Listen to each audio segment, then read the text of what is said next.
За та бүхний өнөөдрийн амтлан айлтгын эрүүл мэндийн яамнаас коронавирус халдвар буюу COVID-19-ийн талаарх мэдээллийг одоо эхэлж байна. За тэгээд та бүхэн мэдж байгаа манай улсад бол дэлхийн эрүүл мэндийн байгууллагын зөвлөх баг одоо ажиллаж байгаа. Энэ зөвлөх баг маань нэгдүгээрт бол энэ COVID халдварын тохиолдлын удирдлагын тогтолцоог одоо бэхжүүлэх. За хоёрдугаарт нь эмнэлгээс шалтгааллах халдварын одоо сэргийлэлт.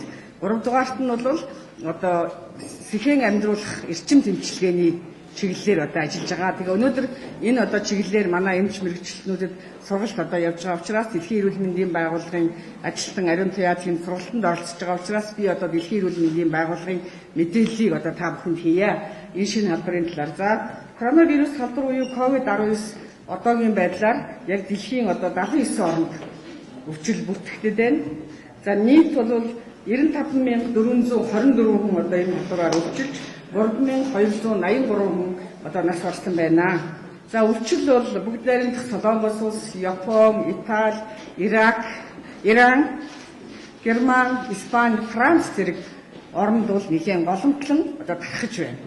За мөн одоо бас Өнгөр, Польш, одоо Ислам гэсэн энэ гурван одоо оронд бол шинээр лабораториор батлагдсан анхны одоо тохиолдлууд бол бүртгэгдсэн байна. За тэгээд дэлхийн эрүүл мэндийн байгууллагаас бол энэ халдварыг маш өндөр эрсдэлтэй гэдэг одоо эрсдлийн зэрэг бол одоо хэвээрээ байна. За тэгээд бас энэ одоо бүгд найрамдах Солонгос улсад бол нийт одоо 438 шинэ халдвар бүртгэгдсэн. За үүнээс бол Дээгүү хотод бол 320 тохиолдол нь бүртгэгдсэн байна. Тэгэхээр энэ Дээгүү хотод одоо голомтлон гарч байгаа голомт бол хിവэрэ байна. За энд бол бас нэмэгдсэн нэг шалтгаан бол тэнд одоо Саса бүжгийн дугуйланд одоо суралцдаг хүмүүс бол бас өвдсөн байна. За мөн Японы одоо Осака хотод бол бас одоо театрын тоглолтод орсон тэр тоглолтыг үзсэн 15 хүн бол шинээр бол өвчлсөн байна. За энэ нь бол ерөнхийдөө олон нийтийг хамарсан одоо үзүр үйлчилгээний арга хэмжээнд оролцох нь одоо хүмүүст бол энэ өвчний халдвар тарах эрсдлийг нэмэгдүүлж байна гэдгийг бол одоо давхар бас үзүүлж байгаа юм. За мөн одоо бас Австрали, бүгд найрамдах Австрали, Америкийн нэгдсэн улсад бол асрамжийн газрын одоо өндөр настан одоо 60-аас 80 насны одоо хүмүүс бол бас өвчлсөн байна голомтлон. За энэ бол ерөнхийдөө одоо бидний та бүхэнд байнга хэлж байгаа эрсдэлт бүлэг болох өндөр настан, архаг хууч өвчтэй хүмүүс, за мөн одоо гэрийн одоо асрамжинд байдаг хүмүүс, за мөн одоо дархлаа дарангуйлах эм хэрэгэлдэг, за хадвартай хүмүүс бол энэ өвчний одоо өвчнөд өртөх хамгийн эрсдэлтэй бүлгүүд бол бас бусад оронд бол ингэж өртөж байгаа гэсэн одоо ийм бас мэдээллүүд байна. За ингээд дэлхийн эрүүл мэндийн байгууллагын ерөнхий захирал ядарч хэлэхдээ за энэ өвчин бол томуу биш юм аа. Улирлын томуу биш. Томуугоос одоо хэд дахин илүү хүчтэй тархаж байна. За мөн томуугоос илүү одоо нас баралт нь бол өндөр байна. За одоогоор дэлхийд дахинд энэ өвчний дархлаатай хүн бол нэг ч одоо байхгүй. Энэ өвчний эсрэг дархлаатай хүн нэг ч байхгүй. Тийм учраас хүн болгон улс орон болгон тайвширч болохгүй. Хариу арга хэмжээ, бэлэн байдлаа хангаж урьдчилан сэргийлэх арга хэмжээгээ улам одоо эрчимжүүлэх шаардлагатай байна гэдгийг бас онцгойлон цохон тэмдэглэсэн байна.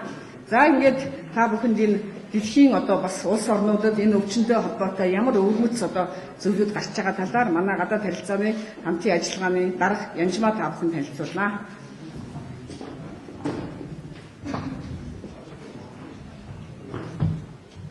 За сайн мэцгаано та бүхэнд өдрийн мэнд хүргэе. За тэгээд өчтөр болсон одоо зарим онцлог үйл явдлуудаас та бүхэнд танилцуулъя.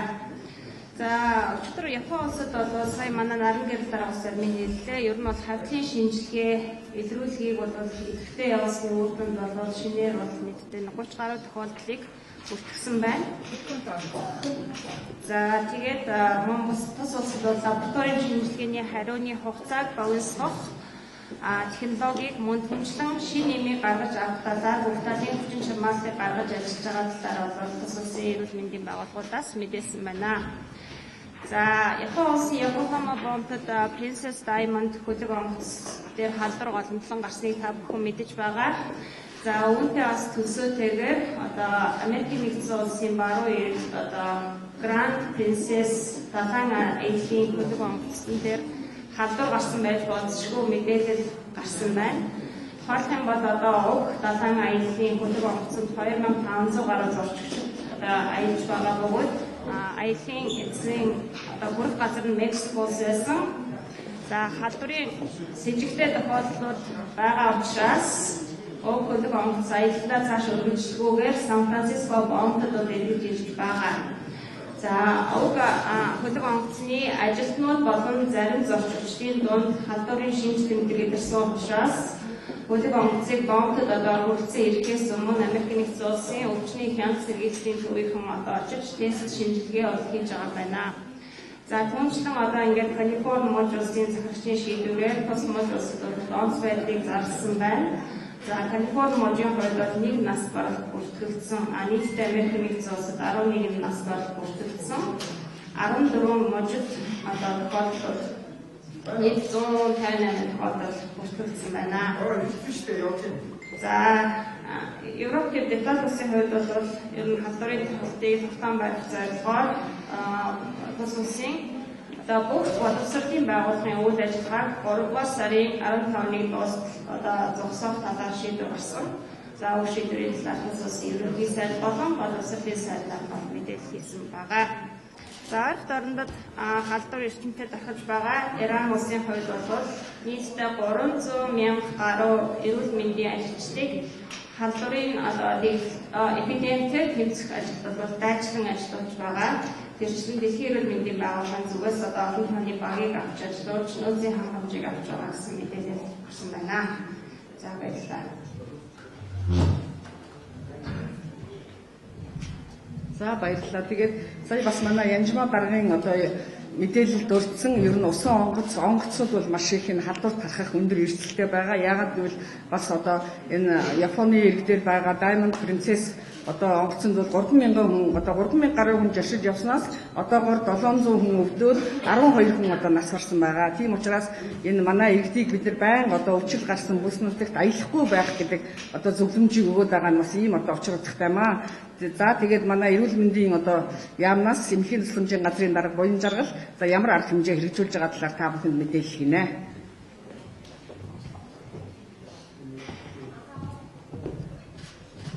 Сайн байцгаана уу? Нийт үзэгч сонсогч та бүхэндээ энэ өдрийн мэнд хүргэе. Мөн бас бидний энэ мэдээллийг шуурхаа дамжуулж яадаг хэвлэлийн байгууллагынхаа төлөөлөлүүд та бүхэндээ бас талархаж байгаагаа илэрхийлье. За өнөөдөр өглөө Нурсултан Улаанбаатарын чиглэлээ нисэх онгоцоор 27 зорчигчид ирсэн. За эндээс бид нэг зорчигчийг ажиглалтанд бол тусгаарлаж баг баяны амралтын газар доор хүргэсэн байгаа. Мөн Turkish Airlines-аар 230 зорчигчид ирсэн байгаа. За энд бол Итали улсад зорчсон 2 монгол иргэнийг халдвар төвчл судлалын үндэсний төв рүү тусгаарлагаар бид нар бол хүргүүлсэн байна. За өчигдрийн нисэх онгоцоор буюу 4-ний өдөр гэсэн Москва Улаанбаатарын чиглэлийн 7.15-ын онгоцноос гэр бүлийн 3 хүн энэ Италиар үлд амьдсан тэр түүхээ бол биднэрт огт өгүүлэхгүйгээр ингээ буусан байсан. За энд бол өчигдрийн оройноос хууль хяналтын бүх байгууллагууд хамтарч ажилласан, эрүүл мэндийн салбар ажилласан. За энэ хүний асуумжаар ер нь бол энэ 2 сарын 12-нд Улаанбаатараас бол гарч яваад тэгээд Женевээс Италийн Милан хотод байсан, тэндээсээ буцаад Женевт ирсэн, дахиад Франц руу явсан, эргээд Женевт ирсэн, ингээд Москвагаар дамжиж манад ирсэн байсан. За энэ хүн бол энэ мэдээлэл энэ 3 хүн гуруулаа нуусан учраас бид бол энийг гэр бүлийн хайж олж хаяг эдрийг олоод за буугаад бас шууд ажил дээрээ очисон мэдээлэлтэй байсан учраас энэ ажлын газрын болон холбогдох бусад байгууллагуудын камерыг бүгдийн шүүж холбогдох хүмүүсийн одоо танил судалгааг бол хийсэн гэдгээ бас хэлье. За энэ бол иргэний маш хариуцлагагүй үйлдэл байна. Сая наран гэрэл дарга хэллээ. Дэлхийн 79 оронд энэ халдвар гараад байна. Дэлхийн эрүүл мэндийн байгууллагаас бол энэ халдварыг бол том уу биш шүү гэдгийг маш сайн хэлээд байна. Энд яаж сэргийлэх үү, ямар арга хэмжээ авах уу гэдгийг бид тогтмол хэлж байна. Энэ өвчний нас оролтын хувь 3.4%-тай гэдэг дэлхийн эрүүл мэндийн байгууллага хэлээд байгаа. Ийм үед бол иргэн бүхний хариуцлага маш чухал байна гэдгийг бол хэлье. За 1 сарын 9-ноос хойш бид нар нийтдээ 532 тохиолдлыг бол ажилтнанд авсан байгаа. Яг өнөөдрийн байдлаар бол өглөөний мэдээлэл ороагүйгээр яг одоо байгаа тоо бол 469 тохиолдлыг бид нар бол тусгаарлан хяналтанд авч байна.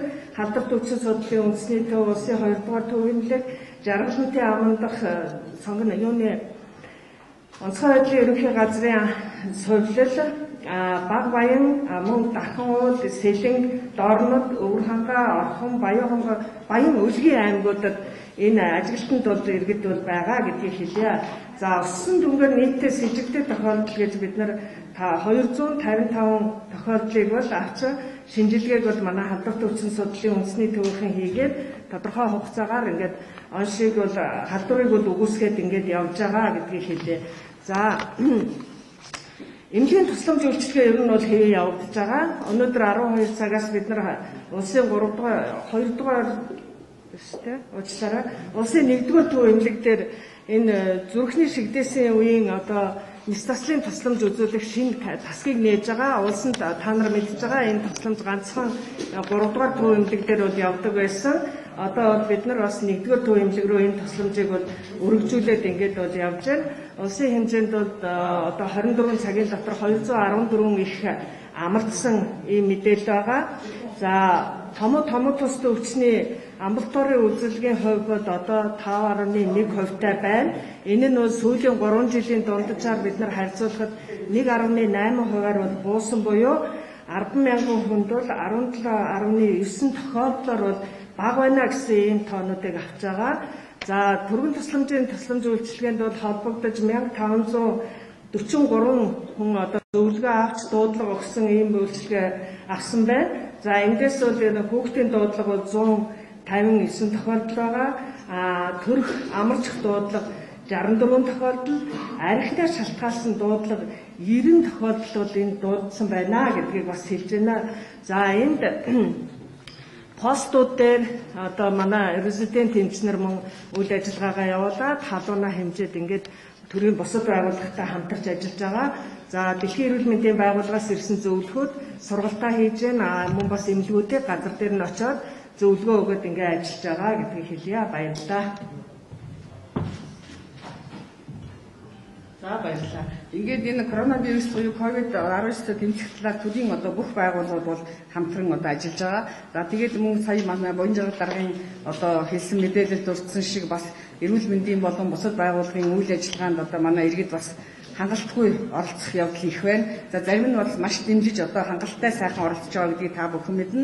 За тэгээд энэ хугацаанд ер нь ямар зөрчил илрүүлж хэрхэн ажиллаж байгаа талаараа цагдаагийн ерөнхий газрын албаны дарга хурандаа амарлан та бүхэнд мэдээлэл хийнэ.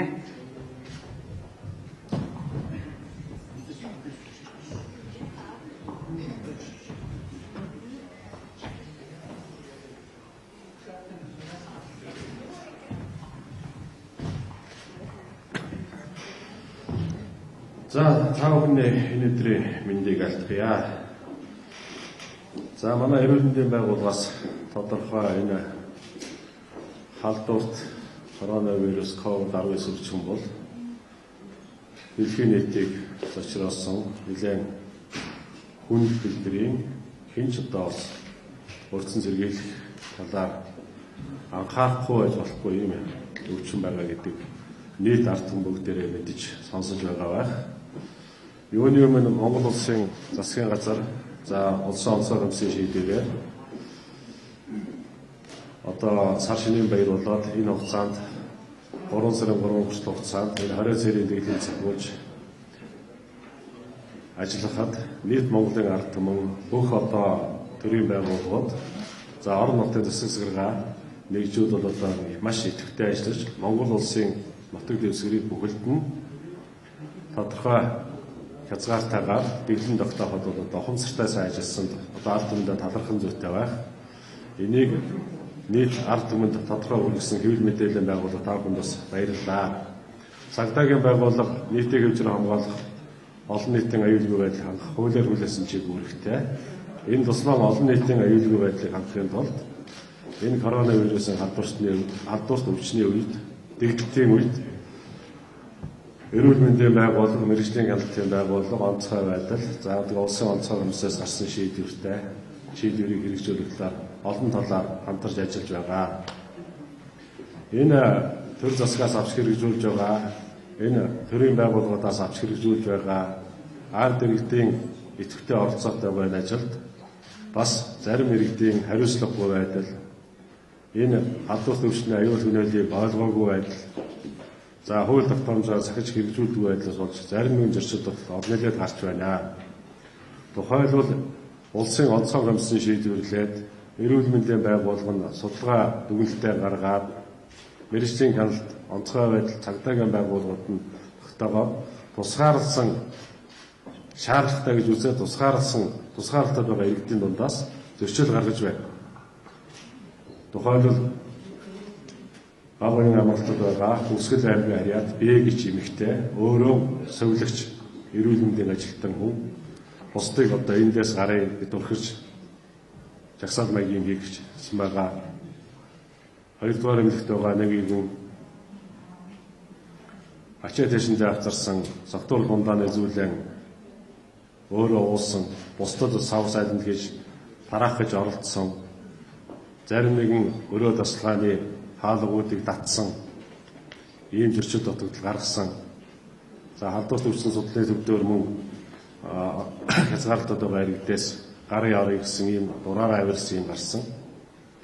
Монгол улс хэдийгээр олон талын эрхчлөөтэй боловч хүний амьнаас эрүүл мэндээс өөр хамгийн чухал эрх бол энэ бусдынхаа эрхчлөө гэж ярихаас гадна энэ хүний амьнаас эрүүл мэндийг хүндэтгэж өөрийнхөө эрүүл амьнасыг хамгаалж энэ Монгол улсаас улсын онцгой комиссаас тавьж байгаа шаардлагыг ёслон биелүүлэх нь иргэн бүрийн үүргээ, гатуу үүргээ, энэ үүргээ биелүүлээгүй хинтээч байсан хариуцлага тоосноо.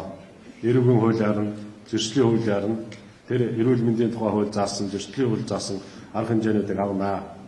Өнөөдөр бид нар энэ гаргаж байгаа зөрчил зүтгэлээр баримтжуулах, нейтралжуулах ажиллагаа хийж байгаа.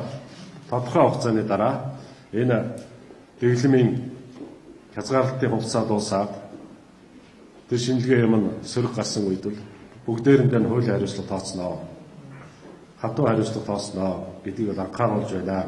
Тийм учраас одоо манай хэвлэл мэдээллийн байгууллагууд энэ нийгмийг хэвийн тайван байлгах, иргэдийг нарийн ухамсарлж энэ халдвар төвчнөөс бүх талаар урьдчилан сэргийлэхэд та бүхдийн минь таниулах сурталчилгаа нэн чухал хэрэгтэй байна. Гарсан зөрчил болгоныг бид нар заавал баримтжуулж байгаа. Налаах руу нэг нөхөр онгоцоос муугаа зугтаасан зүйл гаргасан. Зарим нэгэн тусгаарлахтаа өөр газар тусгаарлана гэж хандлага гаргасан. Энэ эрүүл мэндийн байгууллагын эмчнэрийн тавьж байгаа шаардлагыг биелүүлдэггүй, эсэргүүцдэг, ураараа авиралдаг. Энэ бол хэдийгээр өөрийн гаргаж байгаа зам боловч цаанаа ямар хор хөнөөлтөй аюултай гэдгийг тэр иргэд ухамсарлах хэрэгтэй. Ийм дар хариуцлага хандмаар байна. Ингээд зөрчил болгоныг тоочод байх нь сонирн биш бах та бүхэнд гол нь энэ гаргаж байгаа зөрчил болгон дээр хариуцлага ярина.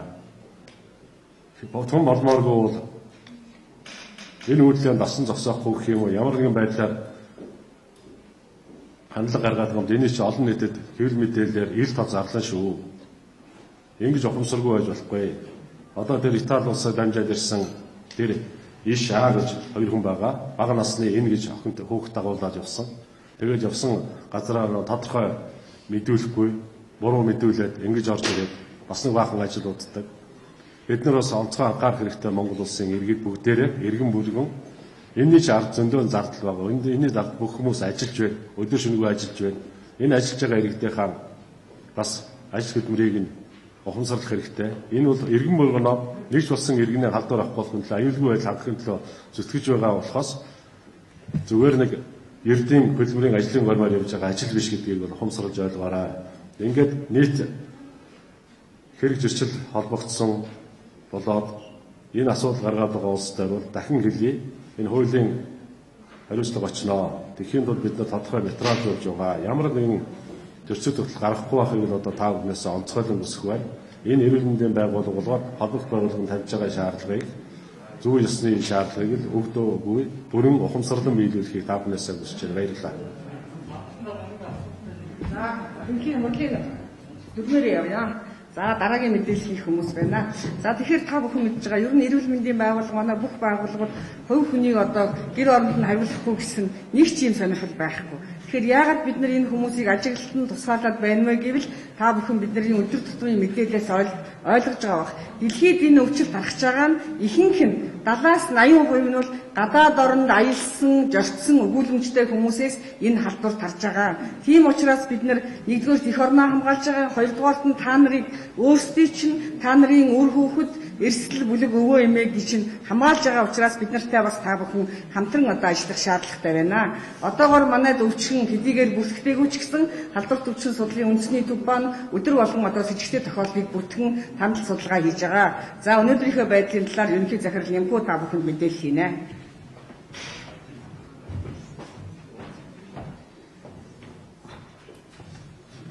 За сайн байцгаана уу та бүхэнд энэ өдрийн мэнд хүргье. За 2020 оны 3 сарын 3-нд хөсөөдөд тусгаарлагдсан 4 тохиолдлын шинжилгээнд коронавирус илрээгүй. 2020 оны 3 сарын 4-ний өдөр хөсөөдөд нэг сэжигтэй тохиолдлыг тусгаарлаж ханд судалгаа эмчийн үзлэг лабораторийн шинжилгээ хийж байна. За мөн 2003 оны 3 сарын 4-нд хөсөөдөд 6 баян совлолт 8 нийт 14 хүнийг нэмж ажиглалтанд авсан байна. За бид бол зөвхөн одоо энэ сэжигтэй тохиолдол ажиглалтанд авахаас гадна мөн одоо энэ Улаанбаатар хотын дүүргийн эмнэлэг нэгдсэн эмнэлгүүдэд хэвтэж байгаа амьсгалын замын одоо уушгины цочмог халдвараар хэвтэж байгаа насан туршидтээс эхний одоо 5 хоногийн үед шинжилгээ авч хандлт судалгаа хийж байгаа. Эндээ коронавирус илрүүлэх шинжилгээ хийж үзэхэд 60 тохиолдлыг одоо санамсаргүйгээр авсан хүмүүсээс санамсаргүй төвөрөөр авч шинжилгээ хийхэд бол коронавирус илрээгүй. Энэ бол хандлт судалгаа буюу давхар баталгаажуулж байгаа энэ дотор байгаа уушгины халдвараар одоо өвдсөн эмчлэгдэж байгаа эмнэлэг төвцөн улсуудаас ингэж хийсэн. За давхар хэлэхэд бол 21 аймагт байгаа 110 цэгээс бид нар томоогийн удирдлын томоогийн сойц авч шинжилдэг сүлжээ томоогийн лабораторийн хандлтын сүлжээ ажилладаг. Энэ бол 2004 оноос хойш Монгол улсад хэрэгжсэн дэлхийн 80 гаруй улс одоо томоогийн лабораторитой хамтарч ажилладаг энэ том сүлжээ ажиллаж байгаа. Энэ дээр юу авдаг вэ гэхээр энэ 110 цэгээс авсан сорьцон дээрээ томоогийн одоо шинжилгээ хийн мөн бид нар вирус илрүүлэх 21 шинжилгээ хийдэг тэр одоо үндсэн судалгаа буюу хандлтын ажиллагаа хийдэг юм аа. За мөн энэ орж ирж байгаа энэ шинжилгээний дүн чинь Монгол улсад ямар томоогийн хувирсан вирус байгаа вэ гэдгийг баталгаажуулж мөн дэлхийн эрүүл мэндийн байгууллага болон Япон одоо Австралид байгаа томоогийн том төв лабораториудад одоо мэдээлэл хуваалцдаг аа. За ийм мэдээ байна. За баярлалаа. Эрүүл мэндийн яамнаас бас аль бүрийн өгч байгаа сэрэмжлүүлэн зөвлөмжийг бол бүх одоо өөрийн телефон хэрэглэгчдэд хүргэж байгаа. За тэгээд энэ талаар бас одоо кирилл үсгээр яагаад бичихгүй байгаа гэх мэтлэн бас хүмүүсийн санал хүсэлт одоо их ирж байгаа. Ийм одоо учраас энэ одоо бүрэгдүүлж мэрэгчлэн энэ өөрийн телефон харилцаа холбоо мэдээллийн технологийн газрын мэрэгчлэн бүрэгдүүлж маань та бүхэнд одоо тайлбар мэдээлэл хийнэ.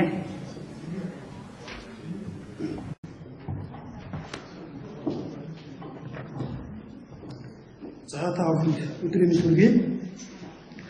За өндөршүүлсэн бэлэн байдалтай холбоотойгоор харилцаа холбоо мэдээлэл технологийн салбар ус бэлэн байдлыг хангаж хэрэглэгчдийн урьдчилан сэргийлэх зөвлөмж мессежийг хүргэж ажиллаж байгаа. За мөн телевиз хичээлийг бид орон даяар хөл хорионтой холбоотойгоор телевиз хичээлийг орон даяар сонсогчдод хүргэх хичээлийн хацралгүй байх энэ чиглэлээр бас анхаарч ажиллаж байгаа гэхэд таатай байна.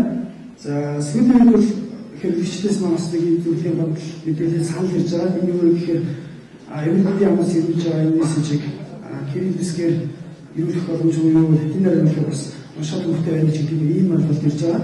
Тэгэхээр улсын хэмжээнд Монгол улсын хэмжээнд хэрэгжиж байгаа 3.3 сая хол утас хэрэглэгчдэд би тэгэхээр 1 сая орчим энгийн утас хэрэглэгч байгаа учраас энгийн утас хэрэглэгчид манаас энэ мессежийг уншиж таних боломжгүй байгаа кирилл хэлхээс тохиолдол. Ийм учраас бас латинаар хийж байгаа гэдгийг та бүхэнд хэлье. За масс мессежийг эрүүл мэндийн яам түр оператор дамжуулаад хүргэж байгаа. За энэ бас тайлбар мэдээлэл өгөөч энэ төлбөр яаж яваад байгаа юм бэ? Эрүүл мэндийн яам эсвэл улсын онцгой хамсаас санхүүжүүлдэг юм уу гэдэг ийм бас санал манайд маш их ирсэн талаар нөлөө хүлээх энэ тайлбар мэдээлэл өгөөч гэсэн мэдээлэл байгаа. Үүнтэй холбоотойгоор өчтөр буюу 3 дугаар сарын 4-ний өдрийн байдлаар нийт хэрэгждэг гэсэн масс мессежний дүгнэлтийг тавхан танилцуулъя. За Mobicom Байхад, Skytel, Unitel, G-Mobile-ийн дөрвөн оператор манайтай давхарсан тоогоор 80 сая мессежийг бол хэрэглэгчдэд хүргэнэ. За энэ одоо мөнгө шийдвэрлэх цэвэр 1.8 тэрбум төгрөг болохоор байгаа. Гэхдээ оператор компаниуд маань нийгмийн хариуцлагын хүрээнд дээр нь бас энэ хууль тогтоомжоор хүлээсэн үйл чиглэлийн дагуу за мессежийг хэрэглэгчдэд ямар ч мөнгө төлбөрөөр өгж байгаа. Тэгэхээр энэ манаас мэдээлэл харилцаа холбооны салбар энэ бас төлөвтэй орцож 1.8 тэрбум бодит эмнэлгийг үзүүлж байгаа гэдгийг хэлэхэд таатай байна. За өчигдрөөс эхлээд мессежний агуулга шийдлэгдсэн. За өмнө нь бол зөвлөмж урьдчилан сэргийлэх анхаарал мессежүүдийг хүргэж байсан бол өчигдрөөс эхлээд за гадаад улсаас ирж байгаа болон гэр орон ямар нэгэн ханиадын шинжилгээг ирсэн хүмүүс өөрсдөө ихэд тусгаарлахгүй гэдэг ийм агуулгатай мессежүүдийг хүргэж байгаа. Тэгэхээр эрүүл мэндийн яамнаас ирүүлж байгаа мессежүүдийг та бүхэн бас сайн одоо дагаж мөрдснээр бол энэ үрдээс орчуулж авах юм олон жоо юм шүү гэдгийг харж байна. За телевизээр бид IPTV видео санд гашуулсан байгаа. Бүгд бүгд үзэхээр тэгэхээр эцэгчдээс хүүхдийнхаа боломжтой цагаар хичээлүүдийг одоо ухааж үзүүлэх ийм боломж байгаа. За нэг мэдээлэл өгөхөд ерөнхий боловсролын сургуулийн төгсгөлийн хичээлийг контент цэг идүүцгийн вебсайтаар үзэх ийм боломжтой байгаа. За тус сайт руу гар утснаас хандхад ямар нэгэн дата олохгүй байх ийм зохицуултыг хийж одоо хичээл сургуулийн цэцэрлэг байх тал дээр нь анхаарч ажиллаж байгаа хэлэхэд таатай байна. Тэгэхээр нийтдээ 3 сарын 4-өөс 4 өдрийн хүртэл 2 сарын 14-өөс 20 өдрийн мессежийг хэрэглэгчдэд хүргэнэ. За баярлалаа. Яг одоо энэ өөрийн телефоны хэрэглэгчдэдтэй энэ эрүүл мэндийн яамнаас гарч байгаа мэдээллийг манай мэдээлэл харилцаа холбооны хамт олон маш эрчтэй одоо хүргэж байгаа. Энэ бүхэн бол та бүхэнд бас тодорхой хэмжээний мэдлэг мэдээлэл одоо энэ өвчнөөс урьдчилан сэргийлэхэд маш тустай байгаа гэдгийг бол хэлэхэд одоо таатай байна. За ингээд та бүхнийхээ сонирхсан асуултанд хариулъя.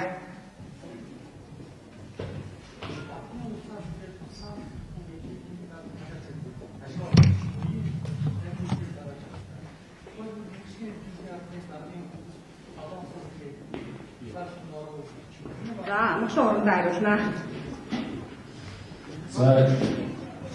За энэ дээрээ асуулт юм да.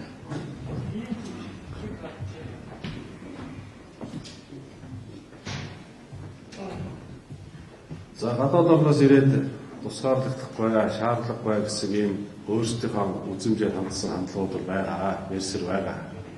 За өөрөөсөө асуудаг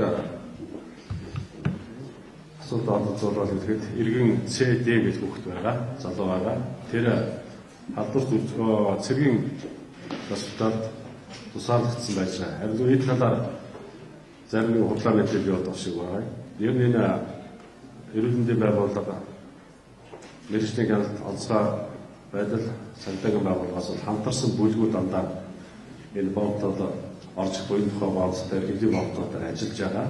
Нэг ч хүн одоо тусгаарлах шаардлагатай эрүүл мэндийн байгууллагаас үдсэн бол тусгаарлаж байгаа. Ийж тийшээ явчихсан яг автогоор сургалтанд явчихсан хүн бол хараахан бол одоо байхгүй байна. Тэр мэдээлэл бид нар шалгасаа.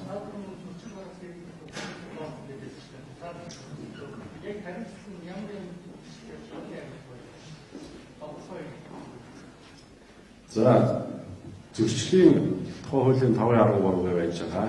За эрүүл хуулийн заалт байж байгаа. Үүнд эднийг үр нэгтгэж байгаа тусгайлан таа бүхэнд ийм хөшөл гаргаж байгаа гэдэг үр нэгтгэж байгаа нэг хэвлэл мэдээллийн хэрэгслээр таниулна гэсэн юм хийж байгаа.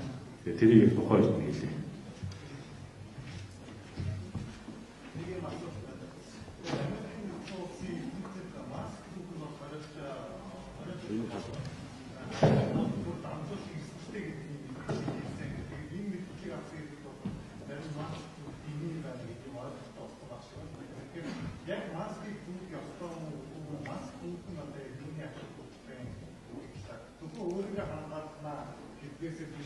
Хангалттай хүмүүсийн хайр мааск хөлстэй ийм байдаг. За ойлголоо. Тэгэхээр дэлхийн энэ өвчин маань шинэ өвчин гэж мэдж байгаа. Та бүхэн мэдж байгаа. За энэ өвчнөд тэмцэх сэргийлэх маш олон одоо арга хэмжээ авч хэрэгжүүлж байгаа дэлхийн технаар. За мөн одоо бас олон эрдэмтэн судлаачид бол өөрийнхөө судалгааны байр суурийг илэрхийлж байгаа. Тэрэн дээр бол бас амны хаалтын тухай таны хэлсэн зүйлүүд байгаа. Гэхдээ амны хаалт гэдэг бол халдварт өвчнөөс хамгаалах хамгийн одоо найдвартай арга гэдэг бол одоо яг хэвээрээ байгаа. Энэ бол амны хаалтыг хүн болгон хэрэглэх нь энэ өвчнөөс урьдчилан сэргийлэх гол арга гэдгийг олон эрдэмтэн судлаачид бол зөвлөж ингэдэг өгнж байгаа. За баярлалаа. Ингээд та бүхэндээ өнөөдөр бид нэр та бүхэн мэдж байгаа эрүүл мэндийн яамд энэ коронавирус халдвар COVID-19-тэй холбоотой маш олон иргэд олон нийт ханд өргөж байгаа. За энэ одоо хандивын арга хэмжээ одоо энэ хурлын дараа зохион байгуулагдана. За ингээд саксатор даргаыг урьж байна.